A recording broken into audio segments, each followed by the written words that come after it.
Well, we're quickly moving along through this NFL offseason, and just like that, we sit only 1 week away from the start of training camp. And guys, being able to throw on pads for the first time in this new season as we welcome you into the NFC West Huddle, our weekly look around the division with some of the best experts for all 4 teams. I'm Ethan McReynolds in Seattle, joined by Keyshawn Ward in San Francisco, Blake Neiman in Phoenix, and Ryan Dyrud from the LA Fan Network in Los Angeles. You can see all his great stuff at LAFBnetwork.com. Guys, can we call this training camp eve? I mean, at least for us on the Huddle, it is. Our last episode pre-training camp. We're so close to padded practices and the season starting to ramp up ahead of week 1. So with training camp set to begin next week, first question, what are the main headlines each of you are keeping an eye on for your respective team? Blake, we'll start with you on the Cardinals. Yeah, I think the first of many storylines for the Cardinals heading into this training camp is Marvin Harrison Jr. and Kyler Murray's connection, improving that chemistry from year 1 to year 2 together. The Cardinals' 4th overall pick from 2024. Got to capitalize on that opportunity. He did lead the team in touchdown receptions last season, double the next closest guy in Michael Wilson. But Trey McBride was definitely the center of attention, and rightfully so. He's an incredibly talented tight end. Definitely got his money's worth this offseason. But I think if Marvin Harrison Jr. can become a bona fide wide receiver 1, I think that's really going to improve the Cardinals' chances of competing this season, trying to get back to the postseason. Then the second biggest storyline is how legit is this defense really going to be? Some major offseason overhaul of this defense, adding Josh Sweat, a guy from the Super Bowl champion Eagles as a edge rusher, and then also spending 6 of your 7 draft picks on defensive players, especially Walter Nolan III in the first round. And then you got the returning guys and veterans like Budda Baker. Put that all together, this defense could be quite scary, and I'm just wondering if it's going to live up to it and be legit. And then third, kind of leading into that, Jonathan Gannon's a defensive-minded coach coming from a defensive background. He says that he wants more friction in training camp. He wants to put the players, as much as the CBA will allow them to push toward the end of training camp, and have as much contact as possible. So all that together, I think, should make for an intriguing training camp this upcoming week for the Cardinals. Man, that is great to hear. As much contact as possible. Definitely a lot better than OTAs when you're trying to make sure it's the least amount of contact as possible, not trying to get punished by the league. Ryan Dyrud over with LAFBnetwork.com. Let's go over to you, Ryan. What are the big headlines for the Rams heading into training camp? Yeah, well, and Ethan, technically here in LA, the Chargers are actually in training camp as we speak. All right, they launched a week early, so you are right by saying training camp eve. But yes, the Rams next week, a lot of big storylines for this team. I'll just go offense and defense. And when you look first at the offense, it starts with the left tackle position. And obviously, Alaric Jackson is unfortunately dealing with blood clots again, so his readiness and his availability is still unknown. The hope is to get him back at some point during training camp, but there's really no guarantee with that as he kind of goes through the medical procedures to be, right and have a, healthy lifestyle besides just playing football. So what they did to counter that is Arizona Cardinal fans might know him well. DJ Humphries spent a lot of time with the Cardinals. They brought in to kind of be that left tackle in pseudo play until Alaric Jackson is ready. So how he meshes with the rest of the offensive line, plus how the depth looks on the backside, as this was a team that was just decimated on the offensive line all last season long. So how that offensive line really comes together is kind of storyline 1. Storyline 2, look at the receiver position. No Cooper Kupp. He's obviously up in Seattle, as you know, Ethan, which I'm sure you'll talk about.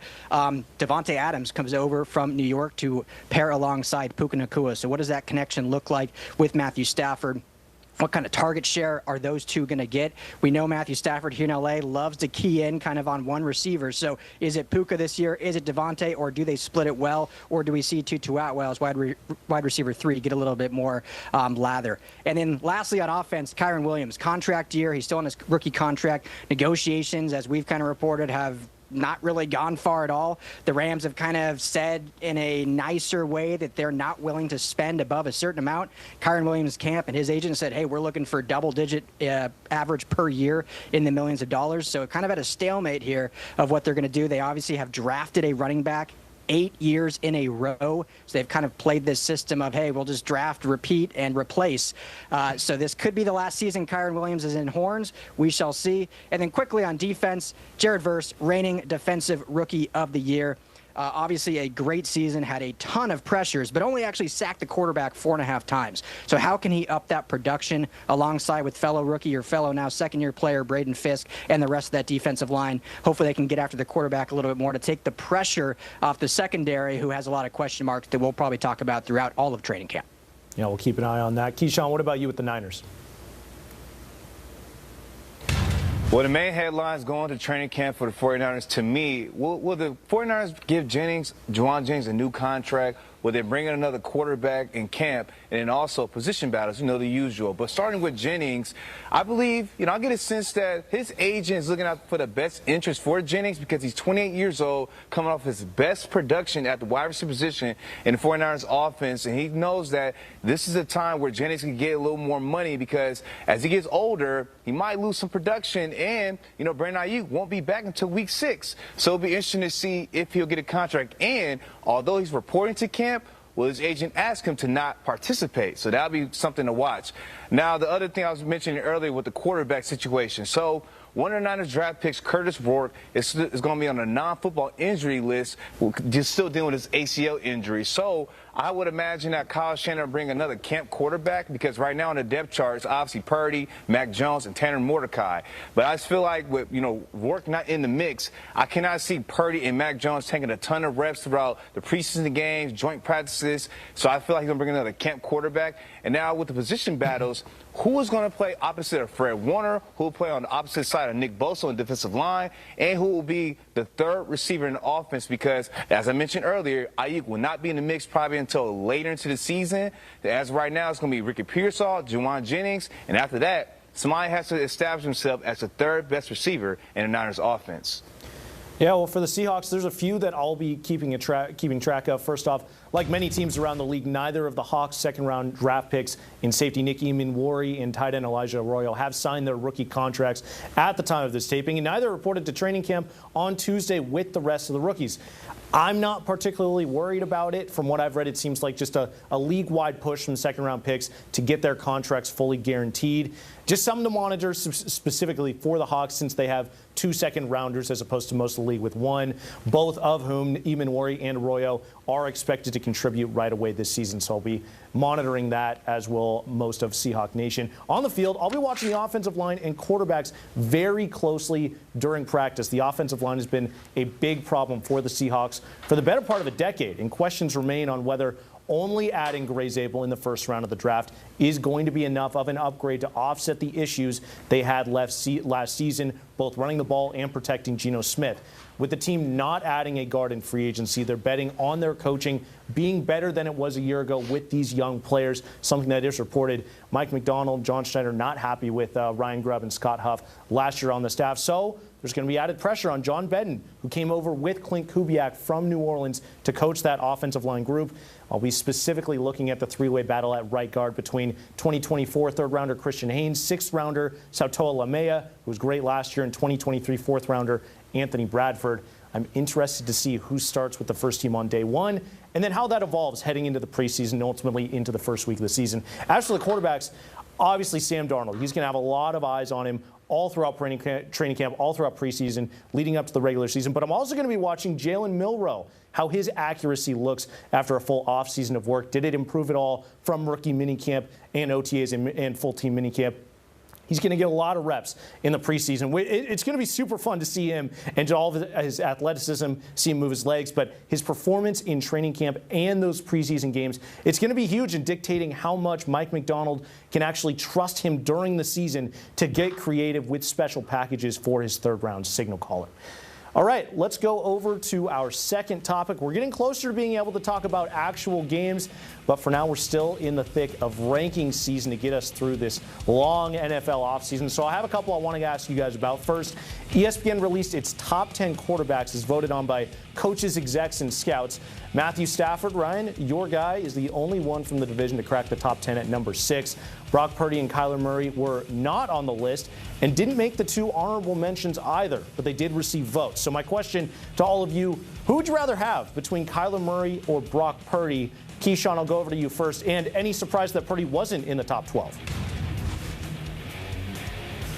I am a little bit surprised that Purdy wasn't in the top 12 because I still think that he's done a lot of great things for the Niners since he became the starter. I mean, he's been in an NFC title game multiple times, more than once, and he got into the Super Bowl with them and went toe-to-toe with Patrick Mahomes.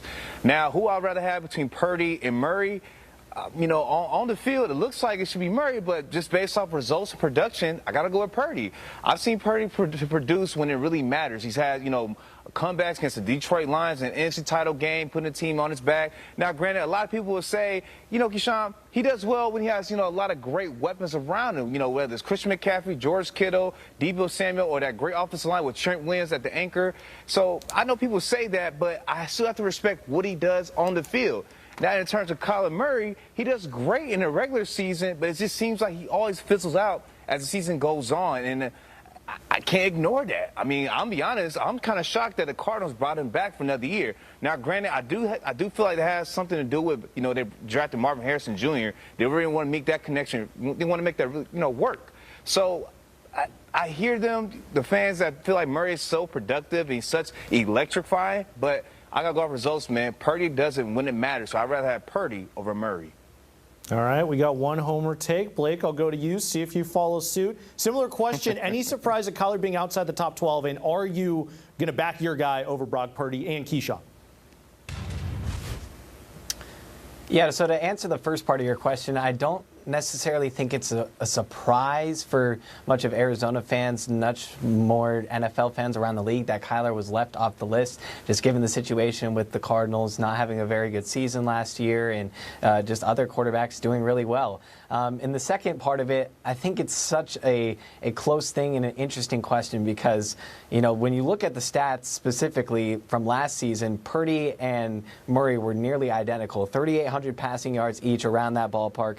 Brock had 20 touchdowns, whereas Kyler had 21 touchdowns, and Brock had 12 interceptions, whereas Kyler had 11 interceptions. So when you think statistically, they're pretty similar. But I think Keyshawn brings up a great point in just that his production from Purdy in the biggest moments really kind of gives him that edge in that he's been to multiple NFC championships and ultimately gotten the team to a Super Bowl in his first few years as a starter in the NFL, whereas Kyler Murray has only been to the postseason one time in his NFL career so far. That started in 2019 when he was the #1 overall pick.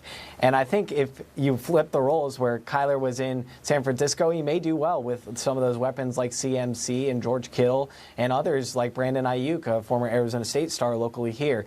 But then you think about what the story would be and the way the fan base could rally around a guy like Brock Purdy if he was switched into the Cardinal shoes. He grew up in Arizona, Queen Creek, not too far from where State Farm Stadium is, went to Perry High School. It would be a really cool story, a homecoming story, if he ended up being an Arizona Cardinal. So I think I would personally pick Brock Purdy if he had to switch roles and be a Cardinal. Wow. I mean, I can't even call that a non-homer take because Brock Purdy is also from Arizona, as you mentioned. But I'm a little surprised. It's going to make me a little bit stupid because I'm going to pick Kyler Murray, actually. And to answer the first part of the question, I'm not shocked, like either of you, that both Purdy and Kyler were outside the top 12.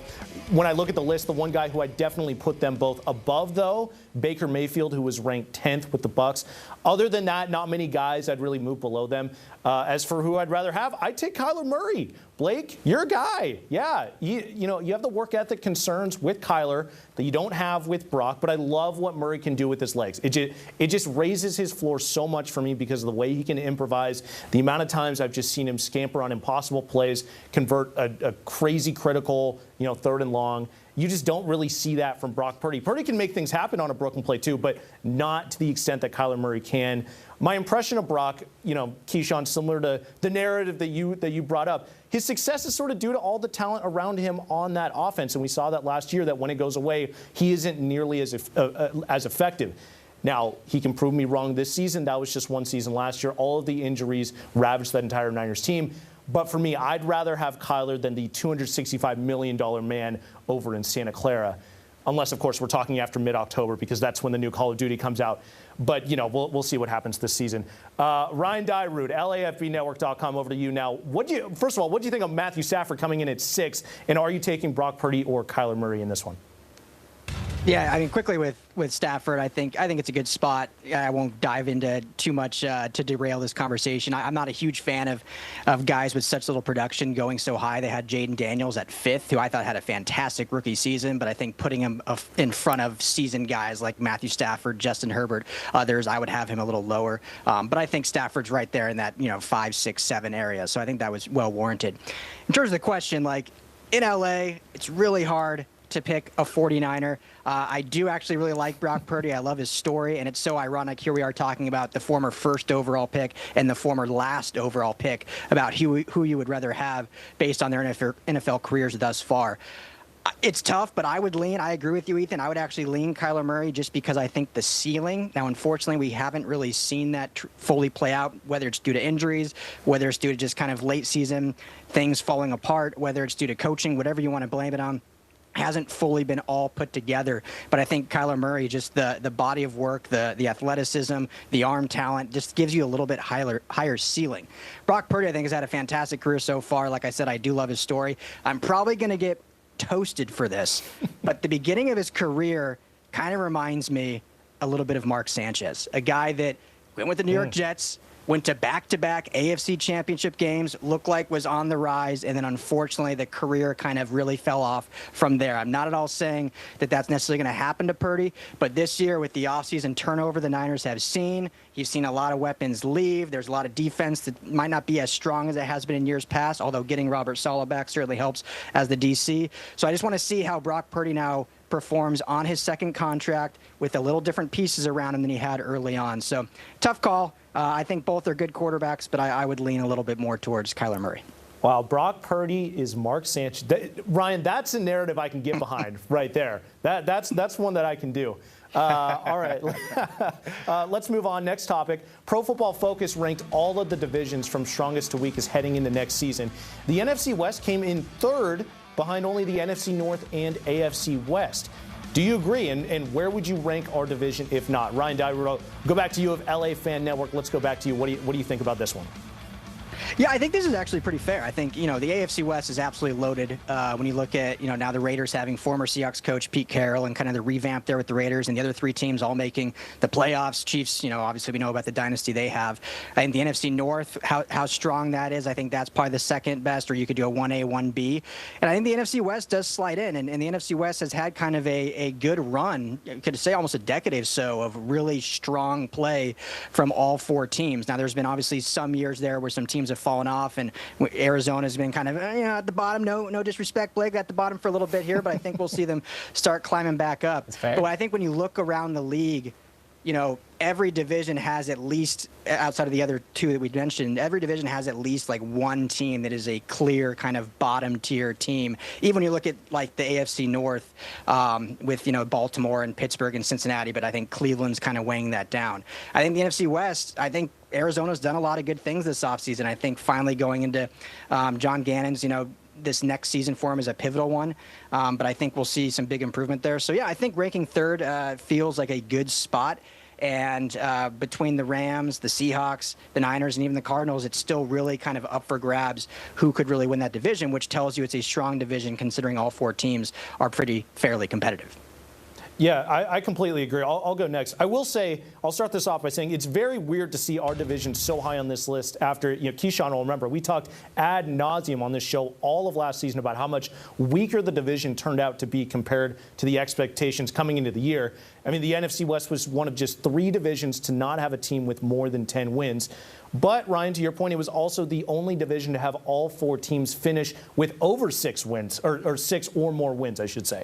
So we may be one of the deepest divisions in the league, but I don't think we're the 3rd best in football, in my opinion, simply because I don't think there's a true A-tier Super Bowl contender in the NFC West. I look at the NFC East. Obviously, the NFC North and the AFC West ahead of the NFC West. But I look at the NFC East with the Eagles and Commanders at the top. They're in the NFC Championship game. Despite the Giants at the cellar of the NFL, I'd still put them above the NFC West since they have 2 teams who could legitimately lift the Lombardi Trophy next February. Other than that, though, I really don't see any other divisions that I'd put above our own. I don't see any Super Bowl contenders in this division personally, but I do see 4 potential playoff teams. And I wouldn't be surprised to see the NFC West own 2 or even all 3 wildcard spots heading into the postseason with the Cardinals' improvements, with the Seahawks I think are going to be better than people think they are. And obviously we know about the Rams and Niners as contenders. So to answer the question, I'll lower the NFC West in my personal rankings to 4th best in the league, with the NFC East slotting in at 3rd. But I do think there's a sizable gap between us and 5th, which probably would be the AFC North, Ryan, as you mentioned. Keyshawn, let's go over to you. What do you think about all this? You know, Ethan, first I got to disagree with your NFC East point. I think that the New York Giants and Dallas Cowboys are going to be garbage next year. I think the Giants will only have probably 4 or 5 wins.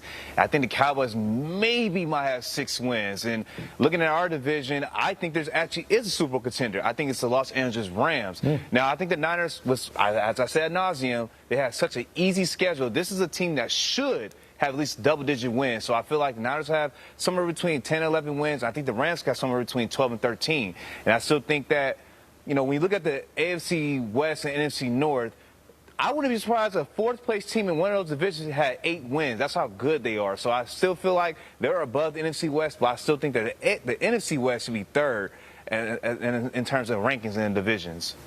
Yeah, back our division. I'm not gonna trash you there, Keyshawn. I like it. Blake, what are your thoughts?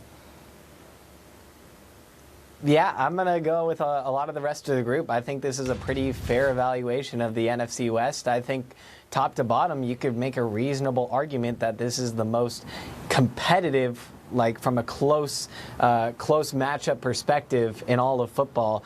Just so many close matchups and not really a clear contender of who's going to pull away with this division and ultimately get the division crown. And then I think, you know, they rank the NFC North as the best division in this. I think it's got to be the AFC West. I mean, when you look at what Bo Nix was able to do with the Denver Broncos last season, leading them to the postseason for the first time, I think, since Peyton Manning was there, and then you look at what the Chiefs have already done, and I think there's just so much excitement in that division with Jim Harbaugh and the Chargers, and then Pete Carroll coming in with Geno Smith in Las Vegas with the Raiders. You know, the NFC North had 2 of the best teams in all of football last season with the Vikings and the Lions, at least in the regular season. I think, and then you just put the NFC West right behind those 2 kind of front-running divisions. I think the NFC West could certainly cause some chaos around the NFL with some teams that you know, could be under the radar right now, but ultimately could really create some interesting matchups come later on in the season. Yeah, it'll be a fun division race to play out. I feel like one of the more fun ones across the league this season with how just tightly packed and deep this division is. All right, final topic. Ranking season isn't complete without some sort of Mount Rushmore question, so I'll commit to the bit for this one. Give me your team's top 4 players right now heading into the season. Who's on your team's Mount Rushmore for this season? I know Mount Rushmores are normally historical, but I'm breaking the rules here. Blake, you're first with the Cardinals. Top 4 players. Yeah, so the Mount Rushmore for me right now, players that are actively on the roster, is one, Budda Baker. He's been the whole heart and soul of this team for so long and is continuing to play at a historic level. He led the team in tackles last season, and then I put Kyler Murray up there. I know I went against him with the Brock Purdy take, but he's still a very talented quarterback. Former Heisman Trophy winner, a couple-time Pro Bowler. He's still got that potential with his legs and what he can do with his arm talent. So he's definitely one of the better players on the team. Arguably the best, some could argue, on offense. And then Trey McBride. Getting the huge extension this offseason, well worthy of it. I think he's, one of the best tight ends in football, right in that conversation with Kelsey and others, and George Kittle, of course. And then I think the last spot is a close one between James Conner and Marvin Harrison Jr. I'm going to give it to Marvin Harrison Jr. just based on what the upside potential could be for this season. A running back in year 9 in the NFL is tough to bring production, so that's my Mount Rushmore. Marvin Harrison Jr. gets the final spot. I like it. All right, Ryan, let's go over to you quickly. Who are the Rams' top 4 players right now heading into the season? Yeah, I think it starts and ends with Matthew Stafford. I think, I'm curious when we get to Keyshawn and you, Ethan, what it's going to be, but I feel like if your quarterback is not on your Mount Rushmore for going into the year, probably not a real contender, but, we'll see what you guys have to say. So Stafford obviously on there going into his age 37 season, turns 38 this year, and obviously hoping to go out on top with a Super Bowl win. Next, we got to go Puka Nacua. I mentioned earlier losing Cooper Kupp, bringing Davante Adams, but Puka Nacua is kind of the face of this Los Angeles Rams team. Here in LA, when you talk about the Rams, it is all about Puka Nacua, who now everyone has to buy new jerseys, going from 17 to 12, but a lot of love for Puka, and obviously coming off back-to-back great seasons, looking to capitalize that in year 3. Number 3, I'll stick with offense. I mentioned him earlier as well, contract year, but I think Kyren Williams right now, a lot of this team's success is going to depend on this running game, and obviously he will be the headline back. Now, obviously next year he may not be on the team, so it's a short-lived Mount Rushmore potentially for him, but for this season, 2025, as far as the Rams go, Kyren Williams is going to help aid them in getting there. And for the final spot on defense, most everyone would probably assume you put Jared Verse in here, the defending defensive rookie of the year. I love Jared Verse. I love his motor. I love what he is going to become as a Ram. But for right now, I'm going with Kobe Turner, who's also on the defensive line. He was robbed last year of the defensive player of the rookie, defensive rookie of the year. He should have won it, or I should say 2 years ago. Last year was year 2, almost identical production on the interior, kind of playing that pseudo Aaron Donald role, and he's doing it very well. So the Rams lost Aaron Donald. They filled his void by adding 4 young players, and they've done a really good job of rebuilding that, and that's headlined right now still by Kobe Turner. All right, Keyshawn, Ryan called us out. Who do you have for the Niners, and does Brock Purdy make the list? Or else you're not a contender. That's why I was laughing this whole time. So I guess the Niners are contenders because Brock Purdy is not in the Mount Rushmore going into the 2025 season. But before Niner fans jump at me in the comments, I'm going to give y'all some context. Each player I'm about to name are on track to being first ballot Hall of Famers. First, I'm going to go with George Kittle, who was literally just ranked the top tight end according to AP rankings literally yesterday. And he done really well for them this past season when there was injuries all around the offense and the team itself. And I got to go with Fred Warner, who is the best linebacker in football. I can say that with confidence. Kittle, some people argue with Travis Kelce, but no, I don't think it's a foregone conclusion that Warner is the best linebacker in football. So I'm going to go with him. And even to look at the NFL Top 100 every year, Fred Warner is always in the top 10 or somewhere between the top 15. My third guy has got to be Christian McCaffrey. Now, I know some people will say, well, we don't know he's going to be the same player that he was in 2023 since he was so injury-riddled last year. Well, let me see that in reality, and I think that McCaffrey's going to have a great year coming up. I'm not going to sit here and say he's going to be the offensive player of the year, but I still think that as of right now, going into the season, it's either him or Saquon Barkley as the best running backs in football. And my fourth guy, I got to go with Trent Williams, arguably the best left tackle in the NFL history. I might be a homer saying that, but Trent Williams, when he's healthy, the Niners offense looks completely different. Purdy has more time in the pocket. Now, like I said, each guy I just named are on track to being first ballot Hall of Famers. Purdy's been doing well for the Niners, but he's not a Hall of Famer as we speak. Giving $265 million to a guy who's not a top 4 player on your roster, I don't know. It's sort of poor roster management. I'm joking. Ryan, I do see your point with a quarterback not being a top 4 player in your team means maybe you aren't a Super Bowl contender. I feel like for a division contender, I think I don't have Sam Darnold on my list. I need to see him do it another year, but I think the Seahawks can absolutely compete for this division. And it starts with the defense that gave Matthew Stafford a lot of trouble in that first matchup with the Seahawks. My first pick, it has to be Leonard Williams. He's disruptive on both the interior and exterior of the defensive line, an excellent run defender as well as pass rusher. And as we saw last year, incredibly athletic for a big man, showing it off with the 92-yard pick 6 against Aaron Rodgers. He was top 10 in the whole league in sacks and tackles for loss. Somehow just barely cracked the NFL's top 100 list. Not salty at all about that. For my 2 spot, going cornerback Devin Witherspoon, staying on the defensive side of the ball. Pro Bowler in both of his first 2 years in the league after being drafted 5th overall. Spoon's been a force playing both inside and outside for Mike McDonald's defense. He can do it all, the Illinois alum. He was 2nd in total tackles on the Hawks last season, and his elite versatility. It's going to be instrumental in what could be a top 5 defense in football this year. Number 3, I'll go over to the offense. I'm going Jackson Smith-Njigba. He broke out in year 2, leading the team with over 1,100 receiving yards, good for 12th most in the league. He was one of just 10 receivers to catch 100 or more passes. He also added 6 touchdowns on top of that. The Seahawks and Sam Darnold are now relying on JSN to be a #1 receiver. We'll see what Cooper Kupp does and how he fits in there. If they're more splitting time, Ryan, like you mentioned earlier in the episode, I think he can live up to the billing, and he'll need to if the Hawks want to make the playoffs this season. For my final spot, I'll wrap it up. Again, I thought about going Sam Darnold. He finished 10th in MVP voting last year, but need to see him do it another year. Instead, I'm going to go linebacker Ernest Jones IV.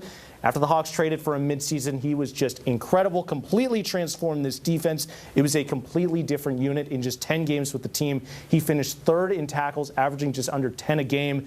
And the Seahawks were smart to prioritize bringing him back over the offseason. Having Jones back to quarterback this defense is another reason I'm very optimistic they can be a top 5 unit in the entire league this year. All right, that's going to do it for us. The next time you see us a week from now, I can't believe I'm saying this, training camp will be fully underway, and we'll have you covered with reports from each team around the NFC West. A reminder, you can see us anytime on the Fox Local app. You can see all our stuff on our respective Fox Local websites, and also Ryan's great Rams content at LAFBnetwork.com. Have a great week, everyone. We'll see you next time.